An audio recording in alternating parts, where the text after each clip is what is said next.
家使ってるのは違うんですよ。こっちに変えようと思いました。ちっちゃいよね結局。めちゃくちゃ旅行にも持ってきやすい。そう、家がでかい。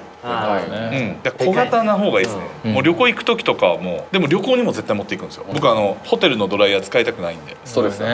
しかもマジでパサパサになる。そう、パサパサになるから。なんでホテルって高級なとこでもあんな変なドライヤーなんだろう。そうなんですよ。もっと美容にちゃんとあったらさ喜ばれるよ。で意識欲しいってホテルと提携されたいんじゃないですか。そうですね。まだそこまでの認知がないんで、もうサロンの寅さん経由でぜひ。なんかホテル経営されてる皆さんよかったらいいと思いますよ。お客さん求めてますよ。求めてる。絶対求めてる。でもこれやっぱ逆だね今。